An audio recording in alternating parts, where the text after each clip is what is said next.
오늘 하나님께서 우리에게 주신 말씀은 누가복음 17장 10절의 말씀입니다. 누가복음 17장 10절의 말씀입니다. 이 말씀을 봉독해 드립니다. 이와 같이 너희도 명령받은 것을 다 행한 후에 이르기를 우리는 무익한 종이라 우리가 하여야 할 일을 한 것뿐이니라 할지니라. 아멘. 여러분 사랑합니다. 사랑합니다. 사랑합니다. 조금 민망하게 해드려서 죄송한데요, 우리 닭살스러움을 물리치고 용기 내어 옆에 있는 분들 바라보며 눈을 크고 동그랗게 뜨고 감탄하겠습니다. 우와, 이야. 한 번 더 용기 내어 고백하도록 하겠습니다. 보고 있어도 그립습니다. 보고 있어도 여러분 그립습니다. 오늘 여러분들과 함께 이렇게 기쁨으로 인사는 나누었지만 우리 찬양대가 찬양해 주신 것처럼 또 기도해 주신 집사님께서 기도해 주셨던 것처럼 우리들의 마음을 다잡아 우리들의 심령이 과연 종교개혁 기념주일에 걸맞는 것인가에 대하여 함께 좀 생각해 보도록 하겠습니다. 오늘은 종교개혁 기념주일인데요, 1517년 10월 31일 비텐베르그 성당 그 문 앞에 마틴 루터가 95가지 반박문을 내걸게 되었습니다. 제가 사진을 하나 보여드리도록 할게요. 이 사진은 비텐베르그 성당입니다. 다음 사진은 이게 문인데 사실 이 문은 1517년에 있었던 문은 아니라 1700년대에 화재가 났었고 그때 유실이 된 이후에 청동으로 새롭게 문을 단 겁니다. 그리고 95가지 루터의 반박문을 거기에 새기게 되었는데요, 그 반박문의 내용은 그 다음 사진이기도 합니다. 여기에 제가 여러분들에게 읽어드리려고 몇 개의 조항을 들고 나오기도 했습니다. 사실 루터가 이런 반박문을 내걸게 된 데에는 아주 큰 이유가 있었는데 그것은 당시 중세시대, 이 중세시대를 암흑기라고 말을 하는데 왜 그런가 하면 교황의 교권이 너무나 정치적이어서 그리고 물질주의에 함몰된 듯 했기 때문에, 그래서 면죄부라는 것을 팔게 되는 것을 도저히 묵과할 수 없어서 그가 반박문을 내걸게 되었던 겁니다. 생각해 보세요. 잘못한 것이 있습니다. 그러면 벌을 받아야 되는데 그것을 벌금으로 대신하고 그 벌금을 영수했습니다라고 하는 영수증을 주면 그 영수증을 가지게 되는데 이것에 착안을 한 겁니다. 그래서 어떤 얘기를 하게 되었는가 하면 사람이 죽으면 지옥에 가거나 천국에 가거나 해야 될 텐데 중간지대가 있다. 이게 연옥이라는 지역인데 이곳에서 이제 최후 심판 날까지 기다리게 되는데 이 땅에 남겨진 가족들이 연보를 하게 되면, 그리고 그 먼저 세상 떠난 가족들의 죄를 사해달라고 헌금을 하게 되면 그 영수증을 받게 되는 순간 연옥에 있던 가족들이 천국으로 올라가게 된다, 이렇게 말을 했던 겁니다. 그래서 먼저 죽은 가족들의 죄를 사해달라고 그 죄를 사하는 값을 치르고 영수증을 받게 되는데요, 그러다 보니까 많은 재물들이 교회에 쌓이게 되었던 겁니다. 이게 도저히 신앙으로는 납득이 되질 않으니까 이 사람이 반박문을 쓰게 되었는데 32번째 조항은 이렇습니다. 면죄부에 의해 자신의 구원이 확실하다고 스스로 믿는 사람은 그것을 가르치는 사람들과 함께 영원히 저주를 받을 것이다. 36번째는 이렇습니다. 어떠한 그리스도인이라도 진심으로 자기 죄에 대하여 뉘우치고 회개하는 사람은 면죄부 없이도 형벌과 죄책에서 완전한 사함을 받는다. 그리스도 긍휼과 십자가의 은혜를 말했던 겁니다. 그리고 이것을 어떻게 실제 삶에 적용해야 되는가 43번째 조항은 이렇습니다. 가난한 사람을 도와주고 필요한 사람에게 구워주는 것은 면죄부를 사는 것보다 선한 일이라는 것을 그리스도인들에게 가르쳐야 한다. 그렇게 쭉 제가 읽어 내려가다가 79번째와 80번째 조항을 읽고는 마음이 참 무거워졌습니다. 교황의 상징으로 아름답게 장식된 십자가상이 그리스도의 십자가와 똑같은 능력이 있다고 말하는 것은 신성 모독이다. 이와 같은 가르침이 사람들 가운데에서 선포되는 것을 묵인하는 감독과 교구 목사들과 신학자들은 이에 대한 책임을 져야 한다. 당시 중세 시대에는 아름답게 치장된 십자가들이 있었습니다. 이게 교권을 상징하는 것이었고, 다시 말하자면 교황을 대표하는 것이었습니다. 그래서 십자가를 아름답게 하는 것, 교황의 권위를 높이 세워주는 것, 그것이 곧 하나님께 영광을 돌리는 거라고 생각을 했거든요.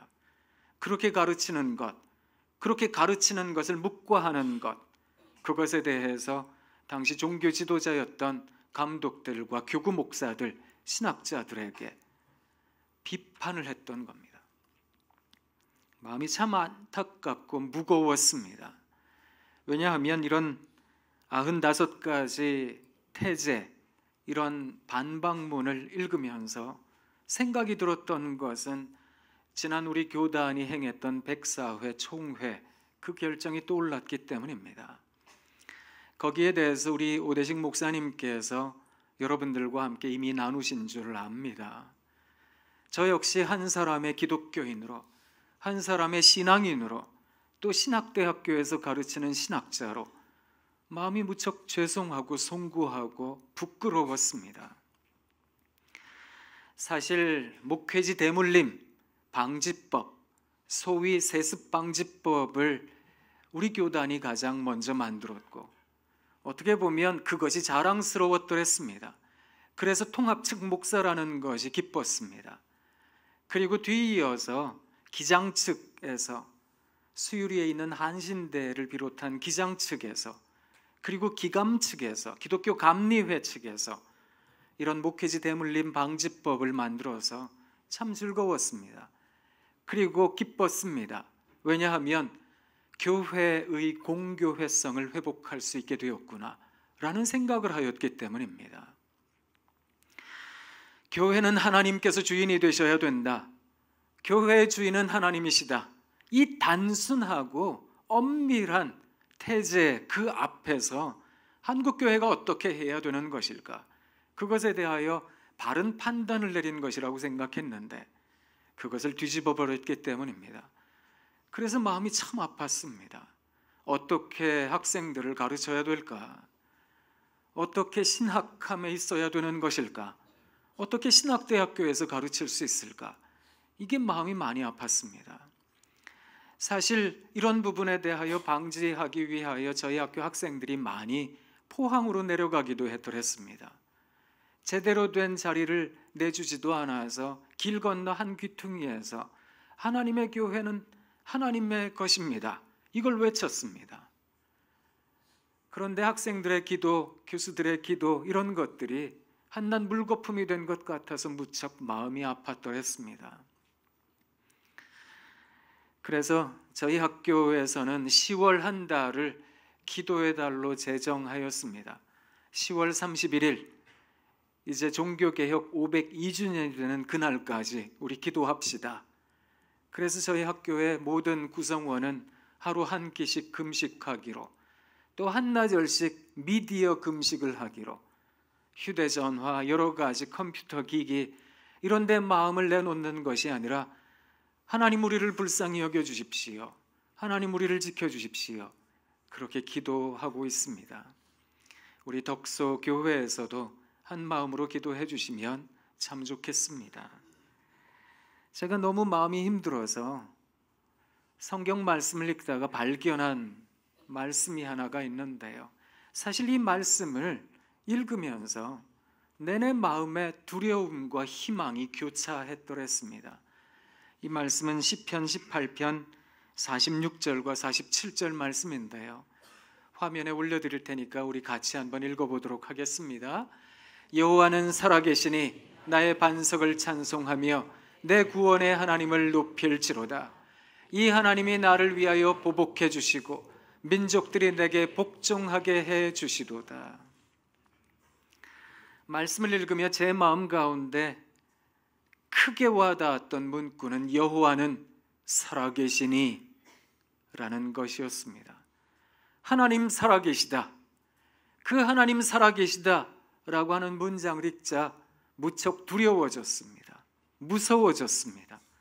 하나님 살아계시는데, 하나님 우리를 감찰하고 계시는데, 우리들의 일거수일투족을 다 보고 계시는데, 알고 계시는데, 그 생각을 하니 마음이 참 무서워졌습니다.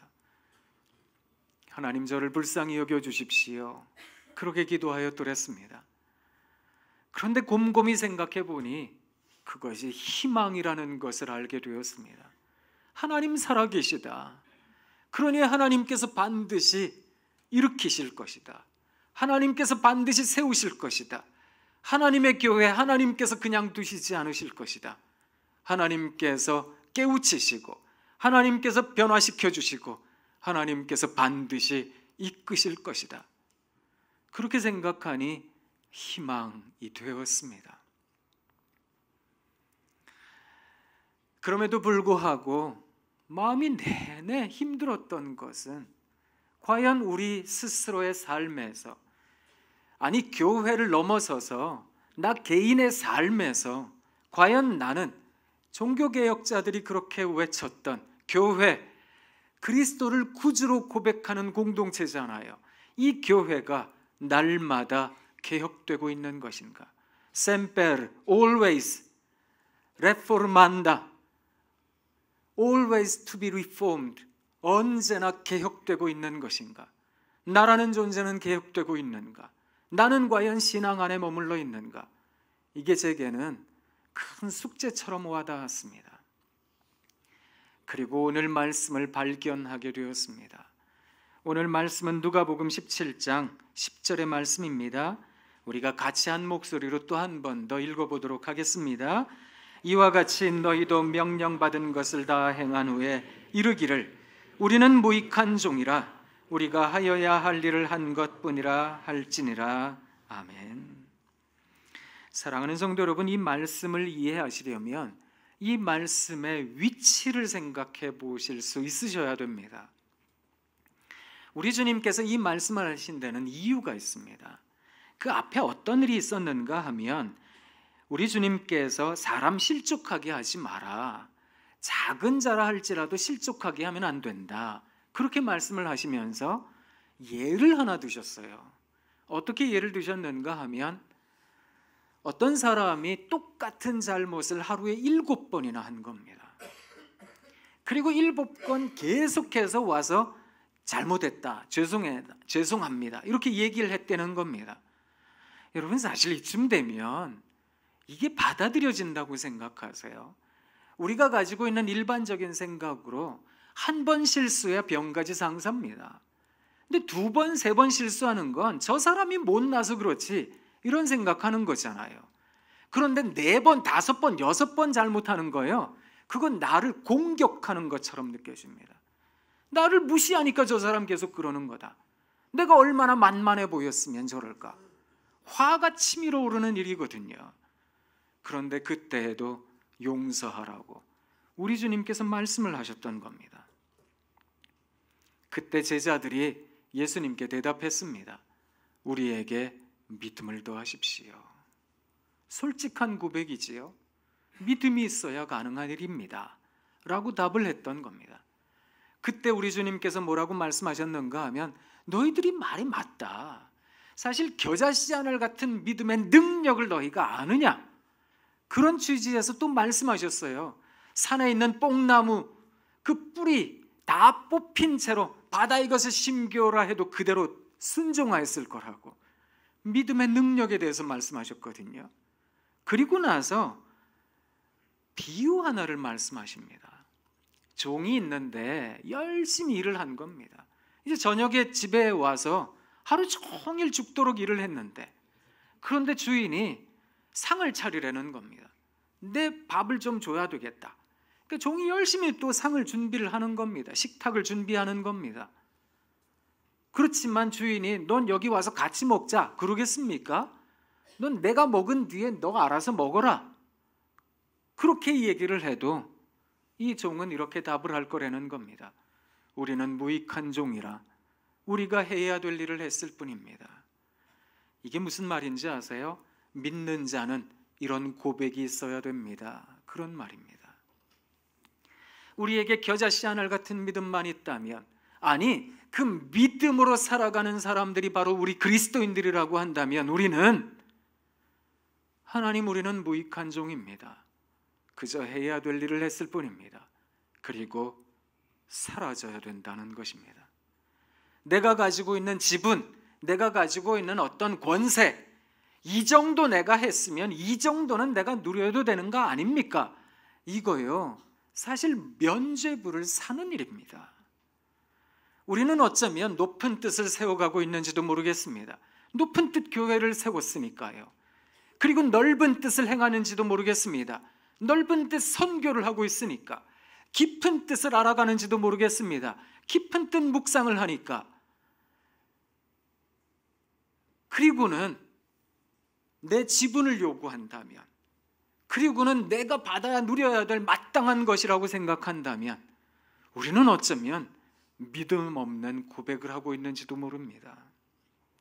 높은 뜻을 세워가고 넓은 뜻을 만들어가고 깊은 뜻을 통해 하나님의 뜻을 알아간다는 것은 어쩌면 이 고백에 있는 것은 아닐까. 우리는 무익한 종입니다. 그저 저는 해야 될 일을 했을 뿐입니다. 이렇게 하나님 앞에 고백해야 되는 것은 아닐까 싶습니다. 이 세상과 나는 다 사라져버리고요, 오직 구속한 주만 보이는 거예요. 우리가 설교 후에 그 찬송도 부를 겁니다. 세상과 나는 간 곳 없고 구속한 주만 보이도다.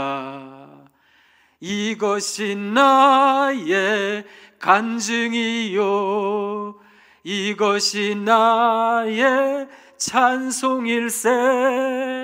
나 사는 동안 끊임없이 구주를 찬송하리로다.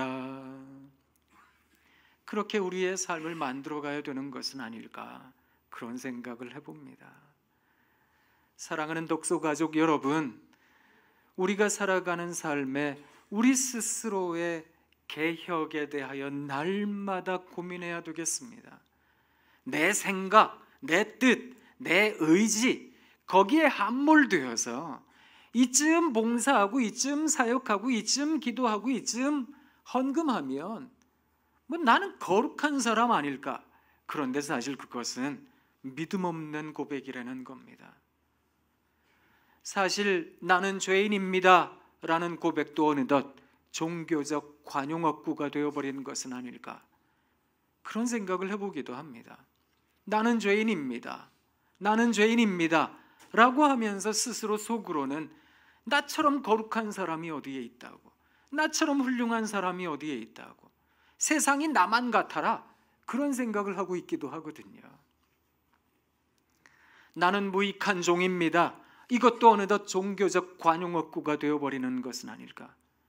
그래서 그저 종이 해야 될 일 했을 뿐입니다 라고 하면서 온갖 기득권을 누리고 온갖 권세와 물질주의에 함몰되어지는 현대, 현재, 오늘의 한국교회, 오늘의 우리들의 모습, 그 속에서 우리는 날마다 레포르만다, 개혁되어야 되는 것은 아닐까, 변화되고 바뀌어져야 되는 것은 아닐까, 그런 생각을 해봅니다. 얼마 전에 저희 학교에 전도사 한 명을 만났는데요, 이 친구는 CCM 밴드의 대표가 되는 사람입니다. 그 외 마커스 그룹이 CCM 밴드가 참 많은 활동을 했었지요. 그 한 세대가 지나가고 나서 제이어스라고 하는 CCM 가스펠 밴드가 많은 청소년들과 다음 세대에 큰 영향력을 끼치고 있는데요. 이제 이 세대도 어느 정도 지나가고 있다라고 얘기를 하면서 We Love라고 하는 CCM 밴드가 만들어지게 되었습니다. 이 We Love가 만든 여러 가지 좋은 찬양들이 있는데요. 이게 유튜브에서 수백만 뷰를 가리킬 정도로 인기가 많은 그룹입니다. 그 대표가 되는 학생이 저희 학교 학생인데, 사실 저희 학교 학생들과 저희 학교 바로 앞에 광장교회라고 있는데 거기 청년들이 만든 기독 밴드입니다.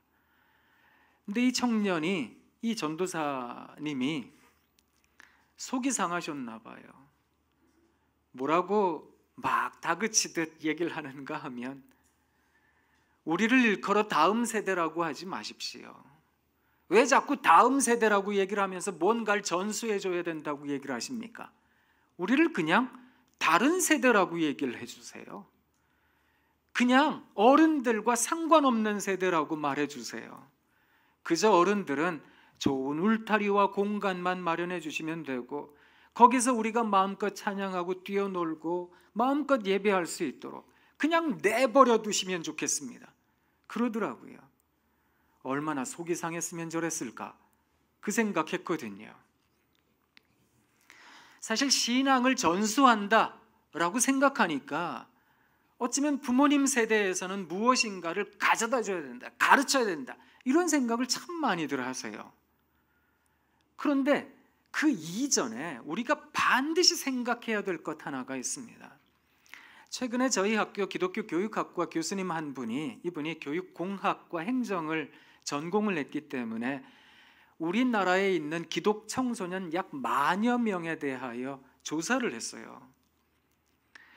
어떻게 신앙은 전수되는가? 어떻게 아이들이 신앙을 깨닫는가?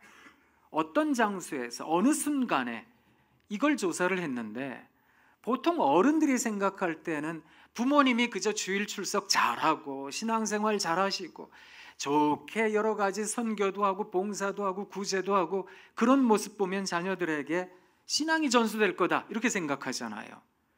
그리고 또 가정 예배, 가정에서 예배를 통해 우리 아이가 신앙 교육을 받으면 신앙 전수가 될 거다, 이렇게 생각하잖아요.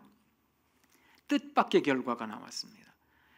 아이들이 언제 신앙을 받아들이는가, 1등이 뭐였는가 하면 예배하는 시간이라는 겁니다. 그래서 어린이 교회, 청소년 교회에서 친구들과 선생님들과 예배할 때 2등이 뭐였는지 아세요? 그토록 기독 학부모들이 보내기 싫어하는 수련회. 그 수련회에서 아이들이 변화되더라는 겁니다. 신앙을 만나더라는 겁니다. 근데 조사를 해보니까요, 왜 예배일까? 왜 수련회일까? 알게 되었습니다. 거기에는 친밀감이라는 것이 있었기 때문이었습니다. 사실 이 친밀감이라고 하는 것은 신앙 전수에 있어서 기본적 요건이 된다는 뜻이기도 한데요. 사랑하는 여러분, 다음 세대와 친하세요? 여러분의 자녀 세대와 친밀감을 경험하고 계신지요? 아이들은 이 친밀감에 대하여 의구심을 나타내더라는 겁니다. 아니, 정말 친밀하려면 진정성이 있어야 되는데 이 진정성은 일치성이잖아요. 집에서 하는 얘기와 교회에서 하는 얘기가 같아야 되잖아요.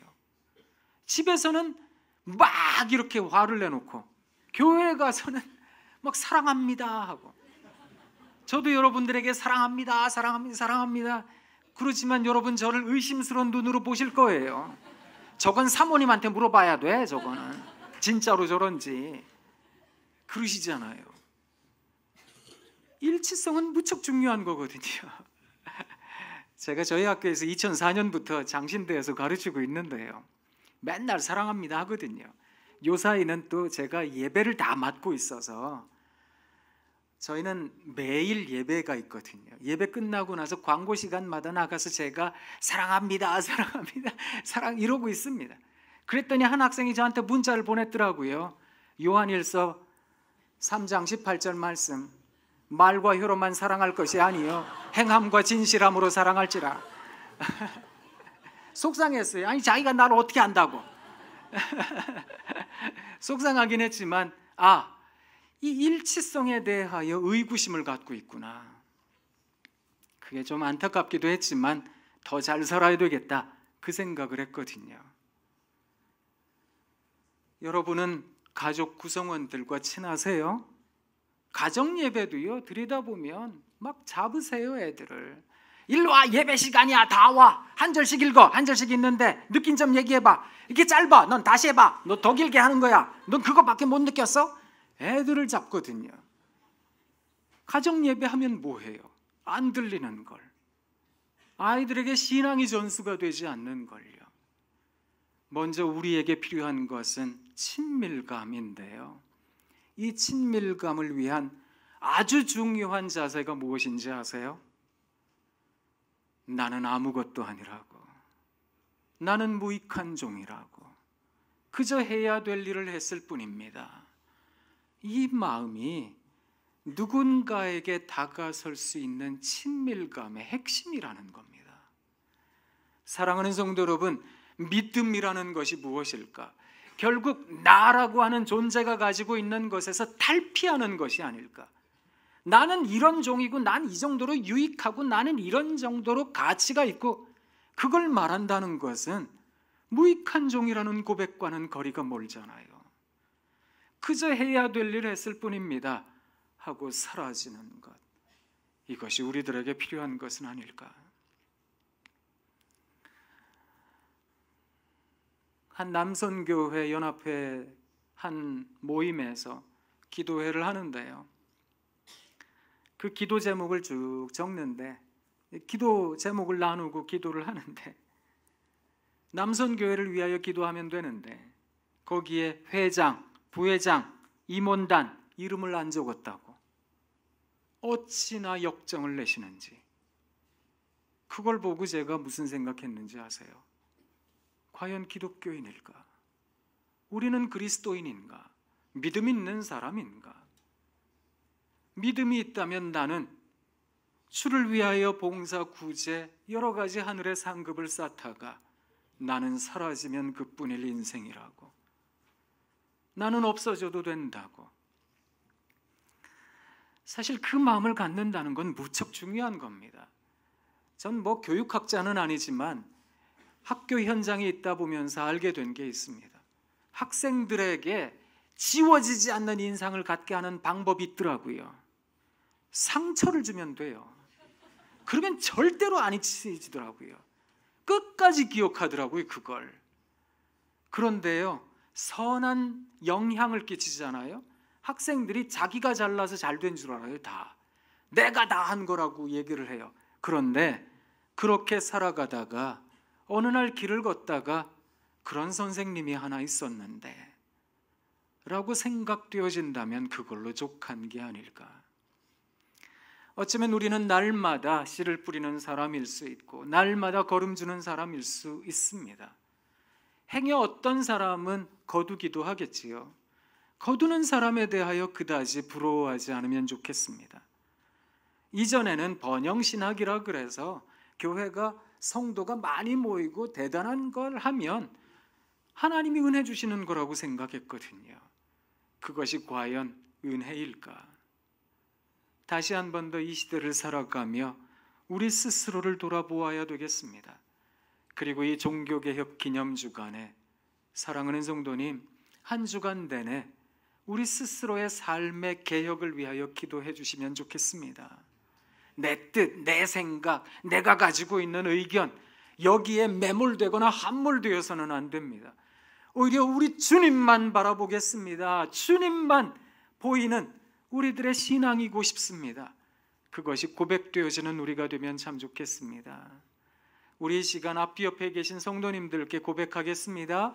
하나님께서 살아계십니다. 하나님께서 살아계십니다. 이 두렵고 희망찬 고백이 우리들에게 가득하면 좋겠습니다. 가끔 하나님의 사랑을 생각해 보면 무서워요. 어떻게 그렇게 사랑하셨을까? 그렇게 잔인하고 혹독하고 고통스럽게 나를 사랑하셨던 것일까?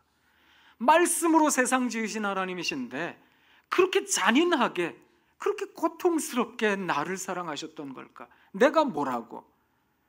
그 생각하거든요. 하나님의 사랑은 무섭구나. 그런데 가만히 생각해 보니 그렇게 나를 무섭도록 사랑하시는 하나님 덕분에 우리가 두려움 없이, 무서워할 것 없이 살아갈 수 있는 것이 아닐까, 그 생각을 합니다. 사랑하는 성도 여러분, 힘내세요. 당당하셔야 됩니다. 우리의 심지가 언제나 하나님께로 향하여 날마다 개혁되는 삶이 우리들에게 가득하길 부탁드립니다. 기도하겠습니다. 하나님, 이 시간 날마다 개혁되어야 한다. 에클레시아 셈페 레포르만다. 언제나 개혁되어지는 교회로서 우리가 살아갈 수 있도록 은혜 베풀어 주옵소서. 예수님 귀하신 이름으로 기도합니다. 아멘.